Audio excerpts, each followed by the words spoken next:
How to set an SEO strategy for 2024. What is the best way to set an SEO strategy for 2024? I'm your host, David Bain, and that's what we're covering today on the Majestic SEO panel. So without any further ado, let's get the panel themselves to introduce them. So starting off with Kevin.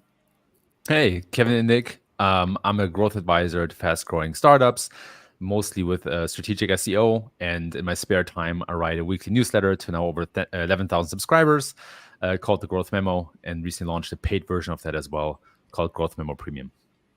Superb stuff. And also with us today is Katherine. Hello, I'm Katherine Nwanorue, and I'm in charge of SEO at Fusion Inbound. It's really great to be here. Great to have you here, Katherine. And also joining us today, just in time, joining us is Gianluca. Hey, hi everybody, I'm Gianluca Fiorelli. I'm an international SEO, and with the passing of a year, just being a classic international SEO wasn't enough anymore. It was really entering into the strategy of a company who needed to go on an international market. Superb. So strategic SEO for international websites. Yeah, substantially. That's how to correctly approach the international market, or how to improve your international presence. Wonderful. That's Gianluca. And last but not least is Gemma. Hi, I'm Gemma Fontané, SEO consultant and co-founder of Orbit Digital, digital consultancy based in Barcelona. Thanks for having me today. Thanks for joining us. Great to have you all here, bright and breezy, on the 3rd of January, 2024. So just into the new year, but a great time to focus on SEO strategy. We return to our offices, or we return to our home offices perhaps, and consider, okay, what are we going to do for the coming year? But is focusing on a year as a whole too much? Kevin, what are your thoughts on that? I mean, is setting an SEO strategy for a year a good length of time to be focusing on? Yes and no. Yes, and so far that I think a year is one of the lenses you want to consider, but you might also want to have a high-level plan for maybe the next 3 and 5 years. And the reason I'm saying no is because everything changes so fast these days. I don't have to go into detail about SGE and some of the updates that Google launched, SERP feature changes, etc. That you want to consider your strategy as a plan, but you want to be flexible about how to get there. We're going to pause here because there's obviously a lot more to say, but it's good to have a plan for the 1 year, 3 year, 5 year time horizons, but you also want to make sure you operate in a way that you can be flexible when the environment changes. Katherine, you were nodding away slightly there. Do you favor the 1 year, 3 year, 5 year time horizons? Okay, so I think I have a bit of a different approach rather than the 5-year approach. So I basically look at creating something for maybe 9 months to a 1 year period, and then break that down into specific actions, because just like Kevin said, you really need to be flexible to changes and stuff. So breaking this down into specific actions within specific periods, it could be quarters, it could be breaking it down to periods. Yes, it could really help you to be flexible and react to changes, or maybe anything that comes up within the business, really. Okay, so 9 months to a year. Do you ever look further than 1 year in advance? No, so far I haven't. I haven't so far.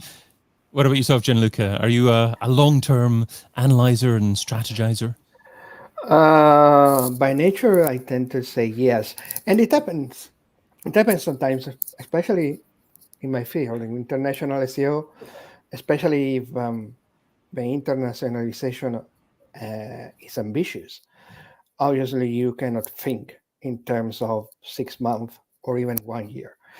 Many times you have to think in a range of time, which can be 1 year, 6 months for, let's say, the most pressing, most important new market you want to enter, then 1 year, and then opening in a plan which is 1 year and a half, 2 years, and even 3 years for the less important market. This is something that somehow is an obligation many times, because ideally all the companies would like to do something like this, be international in just 6 months, but then budget, efforts, when needing even to create teams, international teams, is taking time. And many times, especially when you are starting to have many people working together on a plan, then times, if it's not really well set up, is going to be even longer. So yes, but I agree totally with what Kevin and Catherine just said. I mean, you have to establish your objective, your strategic objective over here, and then being feasible and flexible in order how to the journey to arrive to these objectives. So these are what you are going to do during the year. So you have your micro objective, your micro strategy for the short term. So just before we focus on how to go about setting an SEO strategy, Gemma, what are your thoughts on timescales? I'm also not a very big fan of long-term strategies, because especially for my type of clients, it's very difficult to do so. Not only for everything that's changing, online or Google or whatever, but also for all the changes that we live nowadays, I don't know, in Spain or everywhere. So usually, yes, we do in a big basis, we can set up long-term strategies, but basically we also do more like 3-6 month strategies with more concrete micro-objective actions, and usually it works better for us. Superb, and we've got some nice numbers watching us live as well. Monsi saying, hello, great lineup for a necessary topic right now. Keith, good to see you as well. Keith, actions are for the short term, themes are for long term planning. Kevin, nodding away there as well. Is that a good way to put it, Kevin? Yeah, totally. And I think I love the comment from Keith, because it hints a little bit about what strategy actually is. And something that I've noticed over and over is that a lot of times, a lot of companies are too deep in the weeds for their strategy, right? They start on the keyword level or a traffic goal, and that is not a strategy.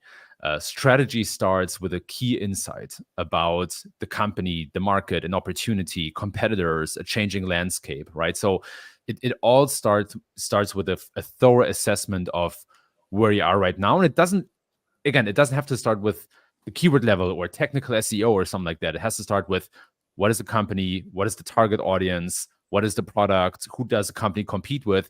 How important is SEO for the company even, right? Like, how many resources does the company have to invest in SEO? How strong is the brand? What's the competitive advantage? There's a whole catalog of things to start with before you go into the actual SEO work. And then after you got those key insights, then you want to look at, okay, what is our guiding policy, right? What are the themes, to Keith's point? That's where it could be something like content, or investing in a stronger brand or authority, or those kind of things. And then you go into the actions, right? Then you set out and say, okay, let's build X links. Let's ship a new page type, right? That's where you get into the weeds. So the point I want to make is that it's very important to start at the very high level, on the company level, because otherwise you won't get buy-in from decision makers in the company anyway, right? If you're too deep in the weeds, then most executives will tune out. So that's an important point I want to make. So I love how you started off there with strategy starts with a key insight. How do you know that it's the right key insights you're focusing in on to build your strategy around? Yeah, it's a fantastic question. And the answer is, you have the right insight when it goes back to a strong lever.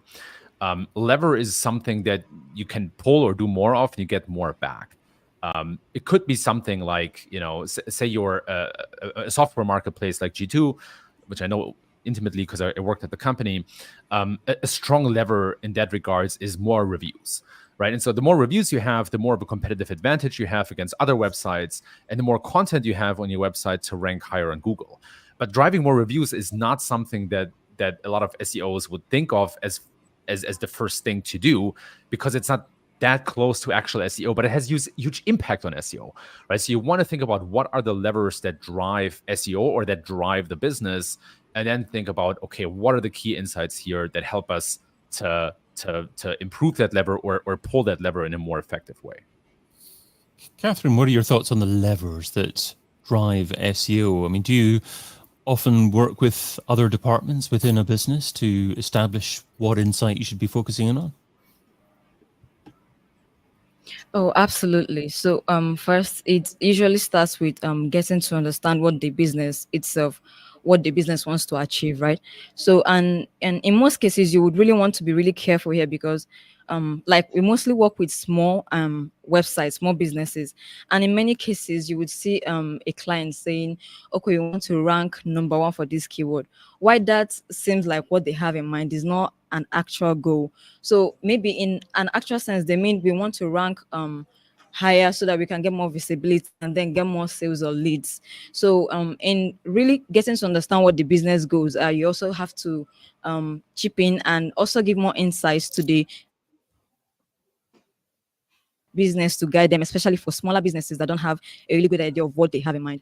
And yes, about working with other departments, absolutely. So it's really important to collaborate with others because I've seen cases where I've added something to a strategy, I've added an action to the overall strategy, and when it gets to the time of the implementation, I find out that oh, sorry, I think there's a noise. Okay, so I find out that so maybe further down the line, another department like the development department has like maybe a redesign coming up, and in that case it clashes with what I had in mind. So it's really important to collaborate with other departments and really get to know what's on their plate, timelines to fulfill specific actions on the roadmap, and yeah, stuff like that.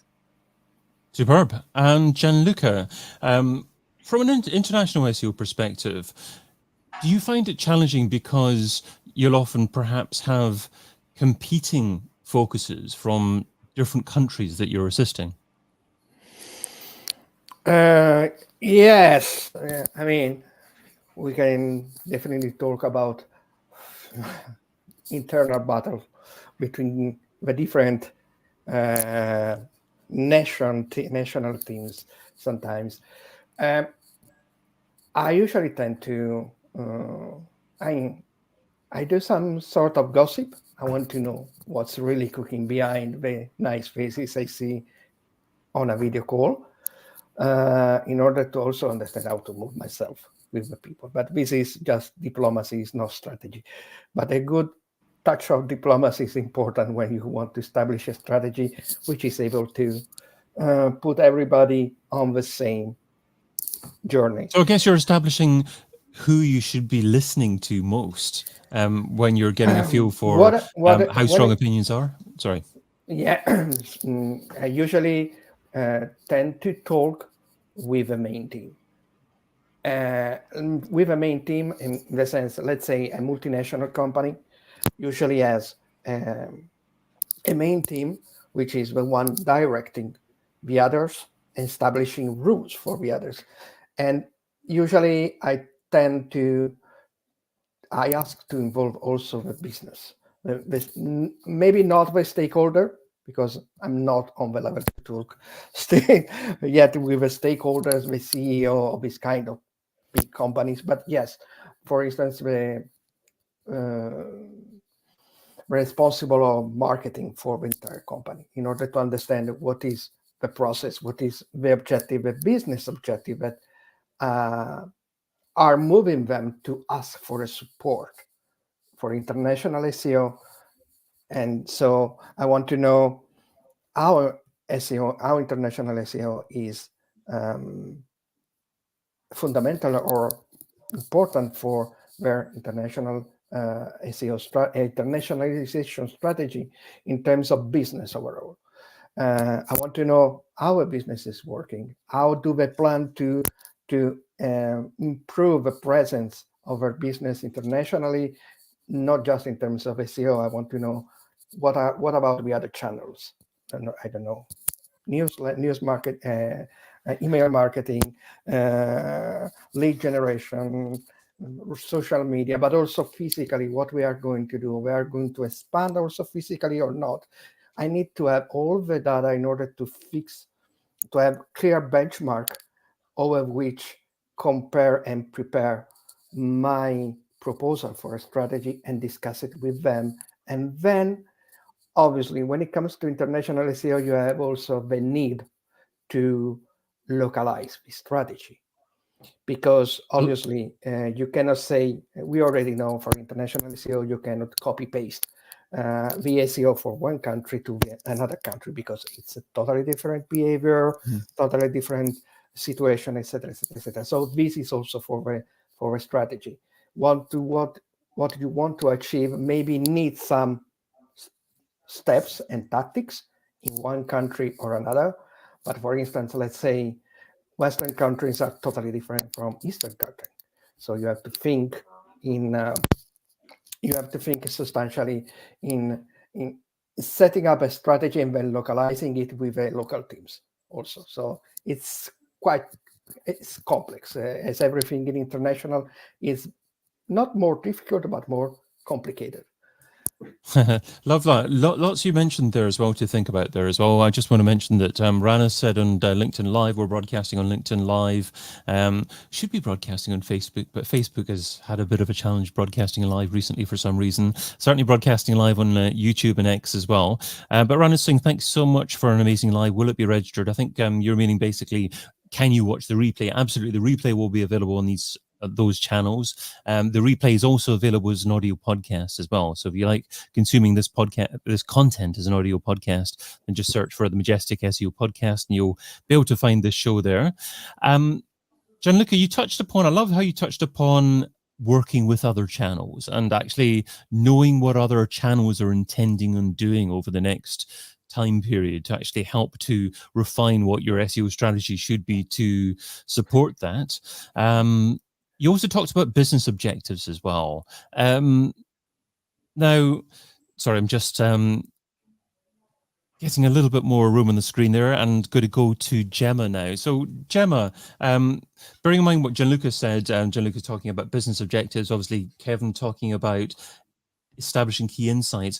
Is there one key focus that you tend to have as your North Star for your SEO strategy? Key focus. I mean, working on multiple channels, it's also something that I really pay very attention to, especially nowadays with all the different types of formats that we can include in our strategies. Oh, yeah, sorry, I thought you were going to say something.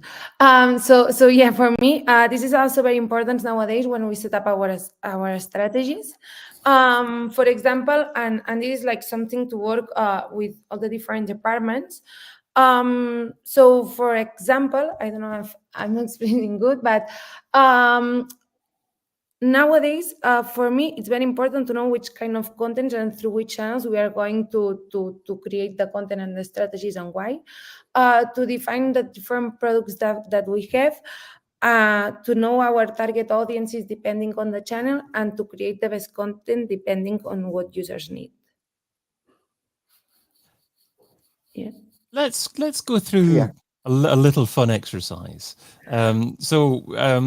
What we'll do is we'll get Kevin to start with an example of a key insight that we're working towards, and maybe Katherine and Gemma to break it down into different actions that need to be taken in order to focus on that insight and build a strategy towards that, and perhaps Gianluca to evolve that strategy further from an international perspective. Does that sound like a fun game to play?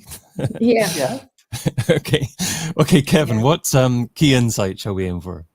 Cool idea. Okay, here's my key insight. I actually had this with one client in e-commerce and observing this with another client that I work with in e-commerce. I think it's a very important one. So here it is. The key insight is that for product-related keywords, Google started to rank publishers on the #1 organic position, and then all the stores and sellers and retailers starting position 2, right? So this client lost #1 rankings overnight that they held for years because Google decided that they want a publisher to rank on the #1 spot. So I'm going to stop there. But of course, if anybody needs more information or context, I'm more than happy to elaborate. Okay. I'm just wondering if, from your Oh my perspective, God. So sorry, I think I lost my power. that's all right. connection. Catherine, can you hear us? Okay. Okay. Yeah, sure, I can hear you. Okay, that's all right. Okay, don't worry. Your light just went off for a second there. Yes, I think you did. So, I mean, obviously, Kevin, you can perhaps provide your point of view in terms of best actions forward. So, I guess there's a 50-50 thought process between either continuing to focus on the same publisher type opportunity and perhaps trying to compete with the SERP, the new SERP, as Google has produced, or the other option is to attempt to compete in different areas where they weren't necessarily successful before, and there's opportunities that they perhaps haven't actually focused on beforehand. So, I mean, is your initial thoughts that they should stay competitive in the existing keyword phrases that they're targeting? Sorry, was that from you or Catherine? For you, Kevin, just to build on what you're suggesting, just to give the other panelists a little bit of direction in terms of where to take it. Sure. Yeah. So see, now this is exciting because you have a couple of different options. You can either say, okay, we're going to set position number 2 as the new goalpost, and we know we cannot rank in position number 1 because we don't have the right type of site. Or you can say, okay, let's go after other keywords instead. Or you can try to build your own publication and send that into the race. Or you can focus on SERP features in the search results. Or maybe there's a fifth, option where you focus a bit more on the merchant center and the organic product listings. And that then, sixth? or there's a Or 6th. where Yeah, is that could the be more fifth? of it. Yeah. That could be, because I have a question, because the publisher is let's say, like the New York Times as a publisher, which is also using, the classic section of a website where they have the products, selling products. Yeah. So it's affiliate substantially over winning you, or any other kind of publishers, like a review publisher. Yeah, absolutely. So Gianluca, as you jumped in there, how do you go about determining what is the best selection to make? It's not really about a selection. It's about how you prioritize the stuff, I think. Because my 6th option would be substantially setting up a strategy which is occupy the most possible organic space Google is still giving me the opportunity to be in.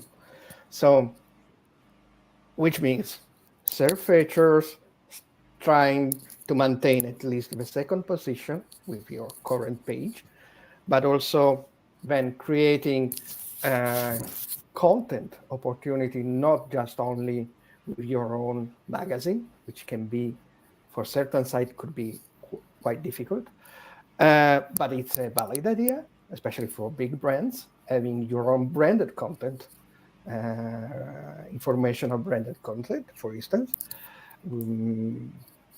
I always think, the fantastic the grain hotel chains, for instance, talking about not e-commerce, but travel, that usually have these wonderful magazines, paper magazine, and they never think to create the same content on a digital way.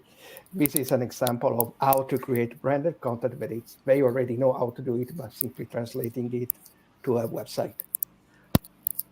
Yeah. Absolutely. But it can be also creating what we were used to call as now I forget what we call it, but it's barnacle SEO. So opportunity to be visible as a voice, as a brand voice, but in other website. Because in terms of e-commerce, usually we have,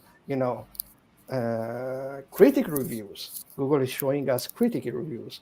Google is presenting us also information by website with creators like video, etc., etc., etc. So plan the having as a strategic point, for instance, is to engage more with creators in order to have this creator ranking for me and presenting my products and my content. So amplifying the visibility, the organic visibility of my products using the power of creators and so on. So this could be, so you have to, then this would be, the problem would be how to prioritize the things that we want to do in order to counterattack the loss from position 1 to position 2, and not just limiting to one. So this is, the strategies would be having all this stuff, but then prioritizing is the micro strategy and working on. And this, returning to my idea of working with other channels, would be in having the synergy with other channels. Because, for instance, maybe the company has a video marketing department, for instance, so involving them and social in order to create this stuff. And sure. So that's a really fair point. So essentially what you're saying is that it's not about making a selection, it's about deciding what to prioritize. And that way you can decide on what to work on next. Katherine, in relation to what Kevin was saying there, if Google suddenly changes the SERP and then by doing so vastly reduces the quantity of organic traffic that you're getting from that, how do you decide whether or not you need to keep on going and just enhance your the way that you're doing things, or maybe tweak the way that you're doing things, or completely change your focus and focus on different keywords? Okay, so I'm really going to look at so these keywords that we lost, are they like a specific type of keyword? So are we talking about maybe question-based keywords, or are we talking about a particular set of keywords? So I'll really look into that to find out if a specific part of let's say a set of keywords is really affected before I can then look for opportunities. Maybe there are areas these publishers as well, like in fact they're dominating the first page for these keywords Kevin mentioned, granted, but are there opportunities where we can do better? So while looking for ways to really maintain, just like Gianluca said earlier, while looking for ways to maintain our maybe second position, I would also look for opportunities where we can get ahead of these competitors, because there might be something they're not doing really well where we have a competitive advantage where we can lean on and really get ahead of them. And yeah, that's basically what I'm going to look at. Okay. So maintain your current success as much as possible, but obviously look for areas that you can get a competitive advantage in. So what might be an example of a competitive advantage in SEO? Okay, so we're talking about content, for one, relevant content that actually is really helpful to the readers. So most of these publishers, they might have a content on one aspect of whatever it is you're doing, but maybe is there something else you can do better? Do you have the expertise to really get an author that really knows what they're doing? Is there maybe like a tool you can use to maybe publish more content, or build more? Do you have resources to build more backlinks? So those are competitive advantage: content quality, the tools you have, your expertise, and basically technology. Those are competitive advantages you can really lean on. Gemma, what would you like to add? Well, I basically agree a lot with them, but I will prioritize too, but I will decide it depends on the kind of search term that we are losing. I mean, if it's worth it or not to try to still work on that. Or maybe if we can try to do it through another platform, maybe because on Google, I don't know, in some years or in some months, this concept is not going to be the place where users are going to look for that. So depending on this, I will decide if it's worth it to prioritize to work more onto how to get the first position again, or maybe to prioritize other options. Okay, great. Now let's talk a little bit about what an SEO strategy should look like and what should be incorporated in an SEO strategy. So maybe back to Kevin. Kevin, what are your thoughts on that? Yeah, sure. So to come back to some of the elements I previously mentioned, key insights, the guiding themes or guiding policies and actions. So you want to start with, what's the insight that helps us move forward, to deciding where to play and where to invest. And then the actions include things like a prioritization, opportunities, risks, threads, resources, and levers, of course. So usually it looks like my preferred style is a write-up, a written document, and it can't just be a one page to get everybody on the same. It doesn't have to be this elaborate 10-pager, right? It can just be a high-level summary, and that then ventures into a spreadsheet, for example, or into a slide deck based on company culture and what you personally prefer. But I think it's really important to have at least a summary that explains the logic and the thinking, which we then share out with everybody who's involved in implementing that strategy, not just the core team, in this case SEO, but everybody who is involved in the strategy, so you can get feedback and comments and get everybody on the same page. I found that getting everybody aligned on what to do is half the battle. Most of the time, there's a lot of confusion about that people have about what are we even trying to accomplish? Where are we even going, and why are we doing that? And so the format should be a write-up that gets everybody on the same page. When you mentioned risks, it actually made me think of a SWOT analysis. Did you ever do a SWOT analysis for SEO? All the time. And again, I try to bring it beyond just SEO. One example could be SGE. A lot of my clients right now are thinking very critical about what can SGE potentially mean for a business. And that is not a thanks, Jay. So I just saw the comment. And that is not just a SWOT analysis that I copy paste over for every business. Every business is affected differently, depending on if they're in e-commerce and local, in if they're content heavy, how much of an impact SEO has on the company, how defensible their content is, if they use programmatic or not. So don't want to hog the mic too long, but I just want to point out that yes, SWOT analysis I think are critical. And there are different types. It doesn't always have to be SWOT analysis. There are 5 forces by Porter is another framework. There are a bunch of frameworks out there. But it's important. And again, it goes beyond just the SEO stuff like links and keywords and content, right? It's about competitors, Google changes, SGE, consumer behavior changes, right? Like ChatGPT, AI assistants, business models. Again, there's a lot of depth here that you can go into. Absolutely. But before you get into too much depth, I love your idea of creating something in written form and then outreaching to other departments in your organization to get their feedback, get their thoughts on it. And perhaps those thoughts will lead to a more honed strategy for you. And then you can get more prescriptive about what you think should be done after that. Katherine, so how do you go about determining how to solicit feedback from other people in an organization to help to hone your SEO strategy? Oh, okay. So, just like Kevin mentioned first, when creating the strategy document, we do this in 2 ways. So we first create a document that has all we have in mind, like a write-up to have a clearer view of how things are going to be. And then we have another document, which is a roadmap, which comes in an Excel sheet.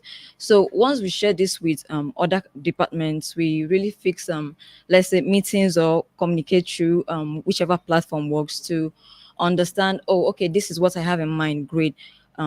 How long do you think this is going to take for us to resolve? Because if you really have other teams, actions that require other teams, you really need to get their input. So you need to, let's say, you need to get this website, or okay, redirect these pages from maybe 4 pages to this. Oh, that's great. But you really need to communicate with the dev team. How long is it going to take them? You can't just add specific hours and think that's going to be enough. It's not really going to go down well. You need to know what they have going on with them, how long they really think is going to take, and their goals, because they do have goals as well. So it's not just the SEO goals you have to have in mind. You really need to talk to them, find out what's happening, and how you can really work together to ensure that the strategy goes through.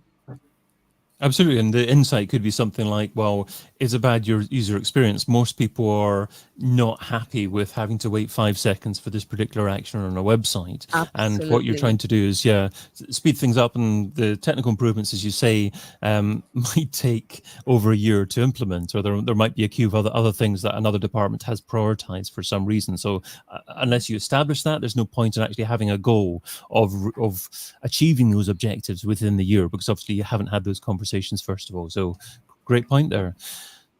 Gemma, Yes, and what are your thoughts? okay. Sorry, Catherine, go ahead. Go, No, go. I just wanted to point out that it does save resources as well. Like I mentioned earlier, there was a case where okay, we are really looking forward to redesigning the menu bar, and we went ahead with this only to okay, we had actually gone halfway through this only to find out that there was an actual redesign coming up in the future.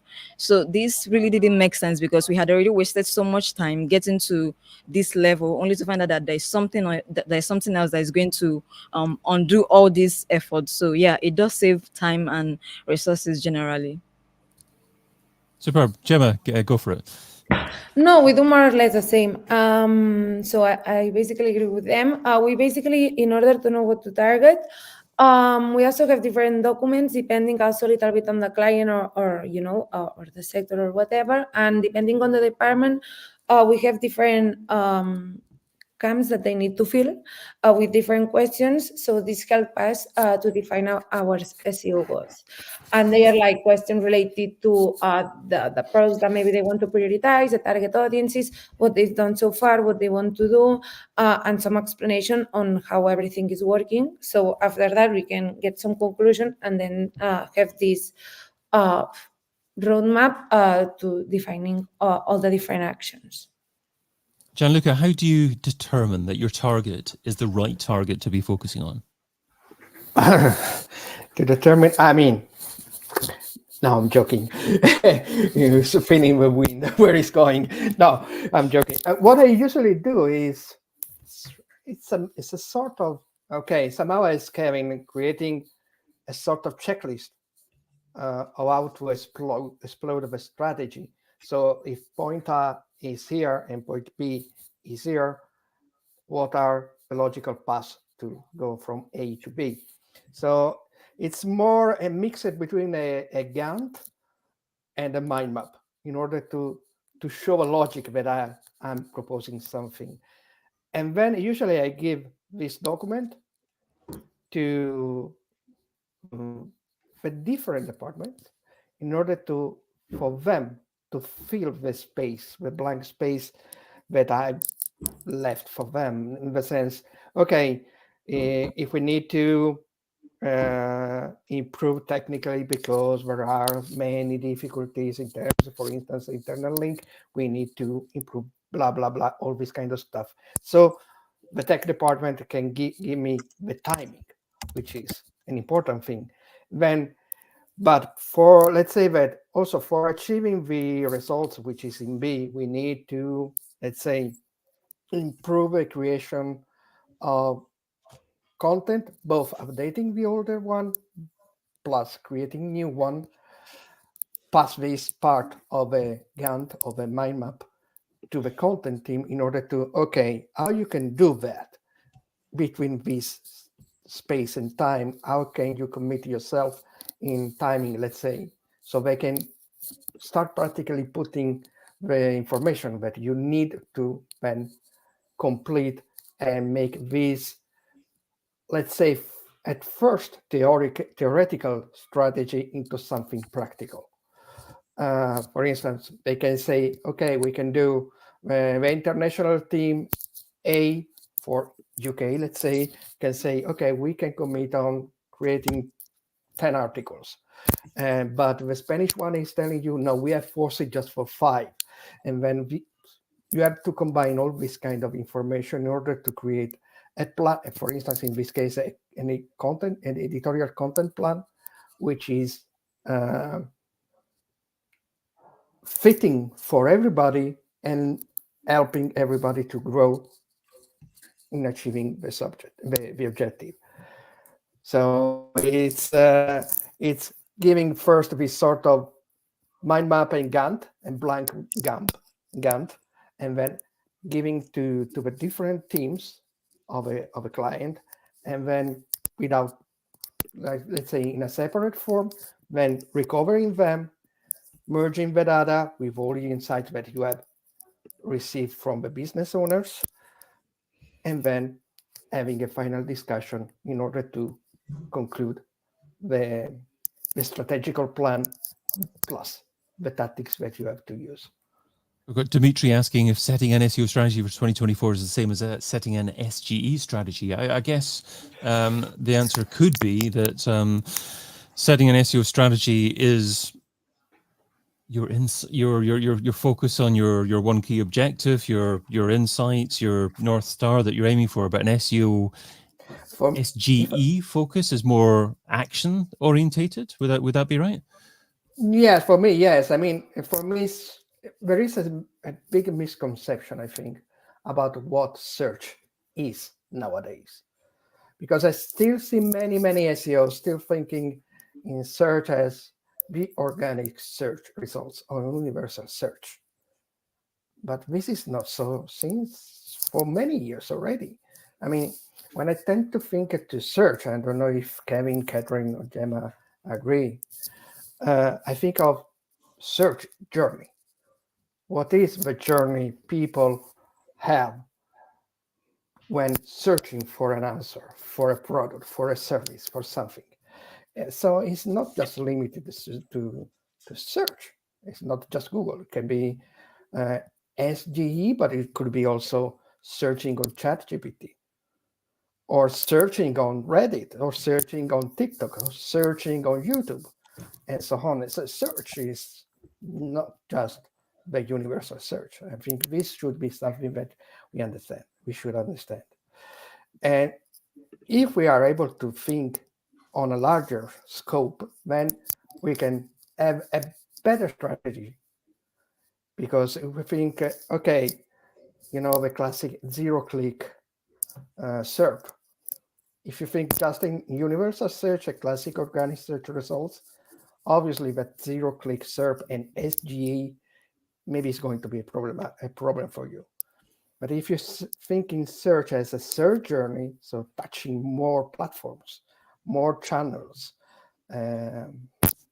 more places where to search, where people search, and where people actually search for something. It can be even Discord. So you can maybe need to ask to your social media partner to start maybe a strategy on Discord, because maybe you discovered through search that your target is on Discord. And so you cannot do SEO for Discord. You need to define the user journey yes. first. Yeah. So I was interested, Gianluca, about the answer that you gave previously, and you said that you tended to use a combination between Gantt and a mind map as well. So I think that leads us up nicely to a last question for everyone, which would focus on software and systems. So can we get one piece of advice from everyone in terms of maybe a particular piece of software or a system that you have to assist with the setting up and management of your SEO strategy? And then after that, we'll also just get everyone to remind the listener, the viewer, where people can find you online. So shall we start off with Kevin? Kevin, what are your thoughts in terms of software and systems? I have one answer that is not super sexy, but I think is the reality, which is Google Docs or Google Slides. I think that is the number one software where most strategy lives. But one addition that I want to make to that, which might be a bit more helpful for everyone, is I think a good system is, what is the single chart that expresses your strategy the best? What is the single chart that reflects your key insight? Right. And so it could be, in the case that I mentioned earlier, it could just be showing how many number one ranks you lost and how many number one ranks publishers gained in your space. That's actually a chart that I used with a client that really helped everybody understand, okay, this is the problem. This is what we need to solve for. And so I think that's more the system that forces me to be very clear in the articulation of again, the opportunity or the problem that needs to be solved. But I think the reality is, again, it's docs, sheets, Word, Excel, slides, PowerPoint. And Kevin, Gianluca mentioned the importance of working with other channels, understanding the user journey, and then defining your supportive organic strategy based upon that, how you're working well with other channels. And talking about other channels, you're doing very well with your 11,000 plus subscribers and your growth memo email newsletter, demonstrating that email is alive and well and good. And you drive people towards a paid option from there, I gather, as well. Yeah. Thanks for bringing that up, David. It's my passion project, and I'm very proud of it. And that's another system and another key insight as well. So I don't want to spend too much time in the spirit of fairness, but just to quickly elaborate on that. So the way that I strategize myself into this paid newsletter is that I write for a very specific type of intent, or to solve a very specific type of problem. And I realized that there was a gap on the market of very in-depth strategic teardowns of companies that people can learn from, or that people can use internally as a case study to get buy-in from stakeholders, right? So if you were a company and you read the Course Hero deep dive that I wrote, you can bring that to your executives and say, look, this is how Course Hero does it. We have so what I should say is that these teardowns are supported by inside scoops from people working at the company, right? So these are not just outside in views; these are also inside out views that are reflected in those deep dives. And you can take this to your boss and say, "Look, this is how they do that. Let's try something similar."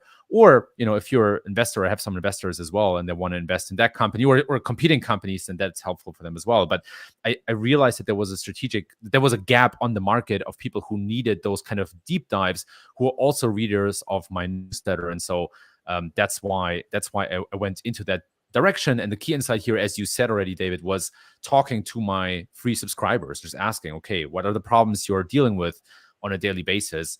And a lot of them said, I need buy-in, or I need to learn from companies that are in a similar space or a similar situation, so have some guidance on the next steps. Superb. And where can people find your free newsletter, Kevin? Thanks. Yeah, that's growth-memo.com. I will say there is an imposter called thegrowthmemo.com. That's not me. It's growth-memo.com. Thanks. Lovely. Katherine, what are your thoughts on software and systems to manage your SEO strategy? Yeah, so if I were to pick one, it would definitely be Google Sheets. It's really collaborative. You can really share it with both people within the company and external stakeholders. So it's a really widely used option, and you can also get your priorities in order. You can really make your charts more colorful. It literally has everything you can think of. You can put insights. You can share this with people. You can add words. You can add images in most cases. So yes, Google Sheets is my number one. Lovely. And where can people find you online, Katherine? Yeah, they can find me at techseojournal.com or on my social media platforms with my name, Katherine Nwanorue. Superb. And Gianluca, software and or system for SEO strategy? Well, apart of the classic tools, but let me share. One person's classic tool might be another person's.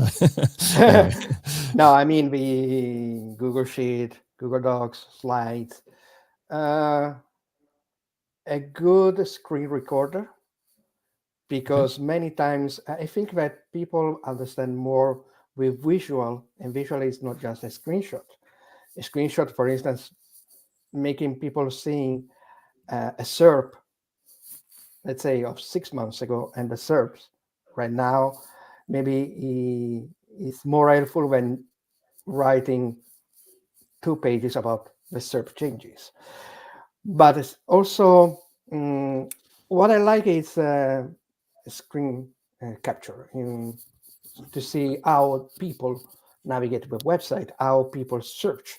So recording the search session. Sometimes it's something that I ask to my client to do some sort of mechanical turkey in order with people searching for information which is related to their business, and see how people behave on search for that information. So this is really, really interesting, because the client itself immediately understand what maybe is the problem, what are the problems that we may need to attack with the correct strategy. So you're talking about using software like Microsoft Clarity or Hotjar? Yes, but also as a simple screen recording, because you cannot use Clarity or Hotjar for asking people to search on Google. So a simple screen recording program that you prepare for people to record To understand their search browsing, journey. yeah. It's something that I usually use for conversion rate optimization, which is why using this kind of activity in order to see how people are behaving with a website. This is classic, but if it can be done also for SEO, I did it a few times with success in order to understand how really people are searching for something. And Gianluca, where can people find you online? Well, you can find him in the previously named Twitter as gfiorelli1, and now, because it's a month or so that we from the European community can use also Thread, you can find me also on Threads as gfiorelli without the one, and on my website iloveseo.net. Lovely stuff. Thank you, Gianluca. And Gemma, what piece of software or system would you like to recommend? I'm also a big fan of spreadsheets, or especially when defining SEO processes and strategies. However, a tool that we also use a lot is Looker Studio in order to, for example, if you want to integrate with different sources and get visualizations, especially for different departments or clients. This is very useful too, and also for there, including next steps. So in more, we also use this tool, and I also like this one. Lovely. And where can people find you, Gemma? You can find me on LinkedIn or Twitter as Gemma Fontané. So there I will be. I've been your host, David Bain, and you've been listening to the Majestic SEO panel. If you want to join us live next time, sign up at majestic.com/webinars. And of course, check out the other series and book. Yes, hard copy book. As Gianluca were saying, hard copy is something you can incorporate or link into your digital strategy perhaps as well for 2024. That's at SEOin2024.com. Bye-bye for now.